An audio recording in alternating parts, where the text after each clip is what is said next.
Piers Morgan has been deeply frustrated with Harry and Meghan from the very beginning, but this time, his anger has reached an entirely new level. Now, he is speaking out more fiercely than ever as he exposes what he believes are their lies and blatant hypocrisy. Shut up! What do you mean the stakes are this high? Who do you think you are? Other than a latte-munching imbecile living in luxury in California while the rest of the world's a cost of living crisis, moaning and whining about an institution which gave you the titles on which you now trade millions of dollars. Piers is so furious with Harry and Meghan that even seeing them seems to instantly trigger his anger. Things became so intense that when he was forced to choose between apologizing, staying silent about the Harry and Meghan controversy, or walking away from his job, he did not hesitate for a single moment. He chose to leave, lost his job, and carried that decision like a badge of honor, standing firmly behind every word he said with complete conviction. Eventually my bosses said, can you just apologize to Meghan Markle or you're going to have to, maybe lose your job? I went, I'll take the job option, thanks, I'll leave. And I walked off into the sun. He even walked off a live television set in front of viewers, making it clear just how intense his reaction toward Harry and Meghan had become. Even after that dramatic moment, his position has remained unchanged, and there is no sign that he plans to back down anytime soon as he continues his criticism. Trash her. Okay, I'm done with this. No. Sorry, no. Sorry. Do you know what? That's pathetic. You can trash me, but not mine. No. See you later. I'm being... Sorry, can't do this. this. Absolutely diabolical behavior. Sorry, but Piers sees this as completely unacceptable behavior. When Harry and Meghan stepped down from royal duties in 2018, their main argument was that they wanted privacy. Harry explained that he wanted a more private life because he did not want his children to face the same intense media attention he experienced while growing up. At the time, privacy was presented as the foundation of the new life they wanted to build. I hope that helps you understand what it had come to, that I would step my family back from all I have ever known, to take a step forward into what I hope can be a more peaceful life. According to what Piers has repeatedly argued, everything that happened after their departure told a very different story. Instead of stepping away from the spotlight, Harry and Meghan continued appearing in major media interviews, award shows, sporting events, and global public platforms. Even when they were not nominees or official guests, they were still seen at major entertainment and social gatherings. Harry also took part in a widely viewed interview with James Corden while riding on an open-top bus through Hollywood. That was the moment many people began questioning how someone asking for privacy could still choose to remain in such highly visible public spaces. Harry and Meghan, the dreariest couple in the history of planet Earth, famously abandoned their royal duties for a life of privacy. They left the goldfish bowl of Great Britain for the camouflage of California, remember? Famously sheltered from the evil British press. And since then, they've kept an incredibly low profile, as they vowed to. If you excuse the massive book deals, the Silicon Valley startups, the preaching videos about well-being, the podcasts, the speeches, and the major network interviews with everyone from Oprah Winfrey to James Corden. Then came the Oprah interview, which became one of the most talked about interviews they had ever done. During that conversation, many deeply personal matters and royal family issues were openly discussed in front of a global audience. For Piers, this was yet another major contradiction because it presented a reality that felt completely different from their original claim of stepping back to protect their privacy. Instead of reducing public attention, it only pushed them even further into the global spotlight. Deal with the criticism of being rank hypocrites, and now we have them. They couldn't in their California mansion garden, criticism, spewing their guts to Oprah Winfrey whilst banging on about intrusive media. I mean, you couldn't make this up. Sorry, I just think it's utterly ridiculous. Piers could hardly believe what he was seeing, and openly called the situation completely ridiculous. After that, Harry and Meghan continued making appearances across media projects, streaming platforms, and public events. Meghan also attended major fashion events, including appearances linked to Paris Fashion Week. From Piers' point of view, claiming to want privacy does not match with constantly taking part in global media moments, interviews, and public appearances that draw massive worldwide attention. He then pushed his argument further by focusing on Meghan's relationship with the British press. According to Piers, when Meghan first joined the royal family, the British media strongly supported her.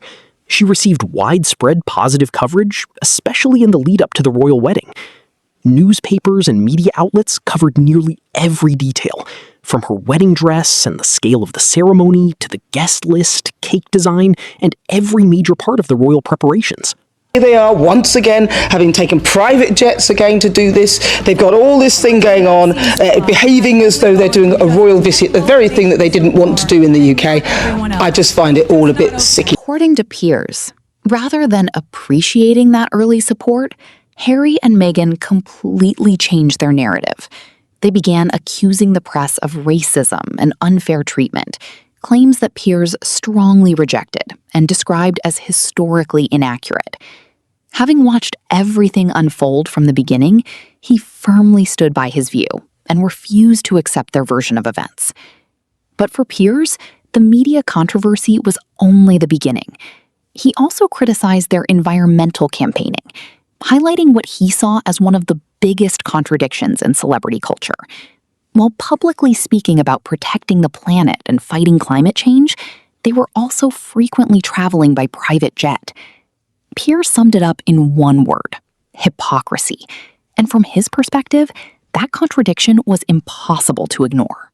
I think he's not the brightest bulb in the tulip patch, Harry, to put it politely. I think she is very manipulative.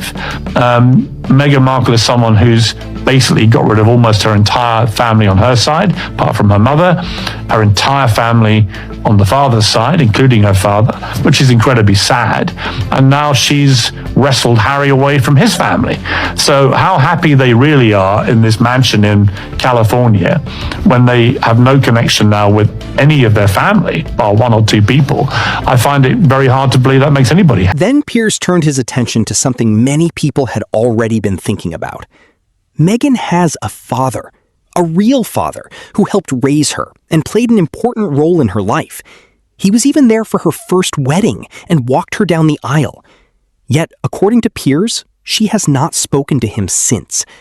He pointed this out directly and allowed that reality to sink in with the audience. Doesn't do anything to protect the father at all. And so now she's disowned him. What kind of people put compassion on their website, as they do, as being at the center of their core being, when they live 70 miles away from this guy who has not got long for this world, he's in poor health, all he wants to do is meet his grandchildren, and she won't have anything to do with it? That's not compassionate. And also the hypocrisy and the lies are not what I think are decent values. Then came the reaction to Harry's memoir, Spare. Piers was stunned that Harry chose to publish a book revealing some of the most private details of his own family's life. He questioned how someone who constantly speaks about compassion and healing could at the same time profit from exposing family secrets in a best-selling hardcover sold in airport bookstores around the world. To Piers, it raised an even bigger question about how those values could be preached so publicly while doing so little to protect Meghan's father at all. Bear in mind, they gave this interview after it was revealed the Duke of Edinburgh had been taken to hospital. He's still in hospital 2 weeks later. He's nearly 100 years old. He's ill. He's sick. He's very sick. He's a tough guy. He wouldn't be in hospital for 2 weeks otherwise. And yet they think this is the right time to be going on national television around the world, bleating about what a tough... He also brought attention to the pandemic period. While millions of people across the world were losing jobs, losing loved ones, and struggling mentally under immense pressure, Harry and Meghan were filming interviews and speaking about their personal struggles from their California mansion. Piers argued that the gap between their message and the harsh reality the world was facing at that time was impossible to ignore. In the middle of a global pandemic, we now have to listen to Prince Harry telling us it's been so tough. Well, shall we listen to him? Here's Prince Harry on the press. Piers also argued that whenever Harry and Meghan face serious criticism or difficult questions, mental health is often brought into the conversation almost immediately. His point was not that their struggles are fake or unimportant. Instead, he believed it had become a convenient way to shut down discussions whenever the conversation became uncomfortable. In his view, you cannot demand to have your voice heard and then retreat behind vulnerability the moment someone challenges your claims or pushes back. It was a really difficult environment, as I think a lot of people saw. We all know what the British press can be like, and it was destroying my mental health. I was like, this is toxic. Yeah. So I did what any husband and what any father would do, is like, I need to get my family out of here. But we never walked away. Yeah, well, I guess, and also thank you for asking, because not many people have asked if I'm okay, but it's a very real thing. Finally, Piers directly addressed the repeated comparisons to Princess Diana.